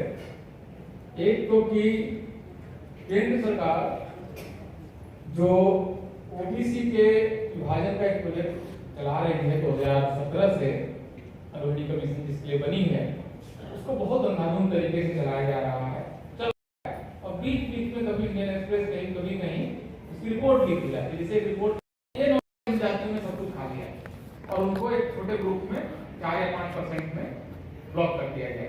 इस तरह की शरारत होगी अगर जातीय जनगणना नहीं होगी। पहली सबसे बड़ी समस्या तो ये है। दूसरा एक सवाल अब आ रहा है, क्योंकि ईडब्ल्यूएस के बाद जो ऐसे तो असंवैधानिक है, लेकिन 3 साल से उसकी संवैधानिकता पर कोई चर्चा ही नहीं हुई है, क्योंकि सुप्रीम कोर्ट ने अभी तक उसकी बेंच ही नहीं बनाई है जिसको सुनवाई करनी है। तो ईडब्ल्यूएस आ गया, 50% लिमिट टूट गई। इसके बाद ओबीसी की जो टोटल कोटा की लिमिट है, उसको बढ़ने का दरअसल रास्ता खुल गया है। इसके लिए बहुत जरूरी है कि जाति जितना बढ़े, तमिलनाडु दे सकता है, आंध्र प्रदेश दे सकता है, कर्नाटक दे सकता है, कई सारे राज्यों में, इवन गुजरात में भी, मतलब कई राज्यों में ओबीसी का की जो लिमिट है वो 27% से ऊपर है। तो अगर गुजरात को लेकर कंफर्म नहीं हो, लेकिन कम से कम बाकी राज्यों का जिनका नाम दिया वो तो कंफर्म है। तो ये जो ओबीसी का अगर हमें डिमांड करनी है, तमिलनाडु मॉडल है, 50% ओबीसी दी जाए, अगर वो लेना है तो बहुत जरूरी है कि जाति जनगणना की रिपोर्ट आए, और नहीं आएगी तो दिक्कत होगी। तीसरी बात और आखिरी बात कि अगर जाति जनगणना की रिपोर्ट नहीं आएगी तो लगातार नई जातियां इसी ओबीसी कोटा के अंदर घुसने की कोशिश कर रही है। अब कोशिश कर रही है क्योंकि आंकड़ा की तो क्या करती है, वो सरकार की बांह मरोड़ने की कोशिश करती है, और जब सरकार की बांह मरोड़ने की कोशिश करती है तो सरकार आमतौर पर फायरिंग करती है। कभी 20 कहीं गुजर मर जाएंगे, कहीं इधर 3-4 जाट मर जाएंगे, कभी कपू आंदोलन में ट्रेन चल जाएगी। तो ये इसी तरह से इस सवाल को हल करने की कोशिश होती है। लेकिन अगर 27% के अंदर नई जातियां आ जाएं बगैर आंकड़े के, बगैर पिछड़ापन साबित किए, सिर्फ सरकार को दबाव डाल के, ऑलरेडी मेरे ख्याल से 1,500 से ज्यादा जातियां मंडल कमीशन की लिस्ट में ऐड हो चुकी है, तो ओबीसी का हिस्सा तो घट रहा है। इसलिए बहुत जरूरी है कि जातियों को पिछड़ापन का आंकड़ा आए, जो दरअसल इनकी जरूरत है, जो मंडल कमीशन में होते तो फिक्स है, उसके अलावा जो ऐड हो रहा है, नया ऐड हो रहा है, उसको उस आंकड़े से तय किया जाए। तो आपका मन किया कि वो जाति पिछड़ी है या उस जाति का आंदोलन बड़ा हो गया, इसलिए वो उसको पिछड़ा मान लें, ये बहुत ही अजीब तरह की बात है। लेकिन मेरे ख्याल से इन 3 कारणों का और भी लंबी बातचीत की जा सकती है। जाति जनगणना का प्रश्न बहुत महत्वपूर्ण है, भारत के विकास के लिए महत्वपूर्ण है। एजुकेशन पर कहाँ पैसा लगाना है, हेल्थ केयर पर कहाँ लगाना है, बैंक का लोन किनको मिलना है, ये सारे सवाल बगैर जाति जनगणना के कैसे पता चलेगा कि किसी एक ही जाति ने 50 से 60% बैंक लोन ले लिया, या जो एनपीए है, बैंक का लोन नहीं लौटना है, सरकार मान चुकी है नहीं लौटना है, उसमें से किसी एक जाति ने 80% खा लिया। ये आंकड़े आएंगे कहाँ से? अगर जाति जनगणना नहीं होगी, इस तरह के कोई आंकड़े नहीं आएंगे, तो कार्रवाइयां भी नहीं हो पाएंगी, कोई एक्शन नहीं हो पाएगा, सरकार पॉलिसी मतलब लगभग आंख में पट्टी बांध के चलाएगी। तो मेरे ख्याल से फिलहाल के इतना ही। बहुत बहुत शुक्रिया आपने मुझे सुना। अब मैं जो हमारे बीच में नेक्स्ट वक्ता हैं माननीय FI इस्माइल साहब हैं, जो कि चेयरमैन हैं उस कमेटी दिल्ली। मैं इनको आमंत्रित करना चाहूँगा स्टेज में आए और अपनी बात रखते हैं। माननीय इस्माइल साहब, तो इस्माइल साहब का हम चाहेंगे कि तालियों से स्वागत किया जाए। Welcome sir. बहुत धन्यवाद। हमारे बीच में इसके पहले बहुत सारे सांसद बोल के जा चुके हैं। दिलीप मंडल साहब ने भी बोला, लास्ट और आखिरी में बोलने का एक नुकसान होता है कि जितनी बातें आप सोच के आते हैं वो पहले कोई वक्ता की जिंदगी के रूप में बोल दिया जाता है। हमारे बीच में यादव साहब बैठे हैं, एक सांसद महोदया सावित्रीबाई फुले बैठी हैं, सफाई कर्मचारी के एक्स चेयरमैन हरनाम भाई बैठे हैं, डॉक्टर साहब बैठे हैं, जल्दी साहब जो पैगाम के संस्थापक हैं वो बैठे हैं, और माननीय जज साहब बाग साहब वो भी हमारे बीच में बैठे हैं। बहुत बड़ी चीज ये समझने की है कि कास्ट सेंसस जिसकी देश भर में इतनी डिमांड हो रही है, उसको बीजेपी की सरकार क्यों नहीं करवाना चाहती, जबकि बीजेपी के ही मुंडे साहब थे। 2010 में उन्होंने यूपीए सरकार के सामने ये प्रस्ताव और ये डिमांड रखा था। उस समय बीजेपी की सरकार अपोजिशन में थी और उन्होंने कास्ट सेंसस का समर्थन किया था जब वो अपोजिशन में थी। मगर जब ये पावर में आए, और देखिए विडम्बना ये है कि जो सरकार इस समय सेंटर में है, उसके जो मुखिया है प्राइम मिनिस्टर, वो खुद को ओबीसी का प्राइम मिनिस्टर कहते हैं, और उन्होंने जो एक संवैधानिक दर्जा दिया है, ओबीसी आयोग बनाया, उसको संवैधानिक दर्जा दिया है। और तीसरी चीज, अभी उन्होंने एक बिल पास किया है जिसमें उन्होंने स्टेट्स को अधिकार दिया है। 2018 के पहले वो अधिकार नहीं था स्टेट्स को, वो अधिकार दिया है कि स्टेट अपने यहाँ ओबीसी का लिस्टिंग कर सकता है। ये उन्होंने अधिकार दिया। उसके बावजूद संसद में ये बयान आया कि उनकी पार्टी, उनकी सरकार कास्ट सेंसस नहीं करना चाहती। क्यों नहीं कराना चाहते कास्ट सेंसस? मैं इसके 3 प्रमुख कारण मानता हूं। पहला कारण यह है कि जो ओबीसी समाज की आकांक्षाएं हैं, जो हमारे अंदर, हमारे लोग जो ओबीसी समाज के बड़े सीधे साधे लोग होते हैं, तो वो आकांक्षाएं उनकी जो है वो जाग रही हैं। ये एक डर है। मैं मुस्लिम समाज में जाता हूं,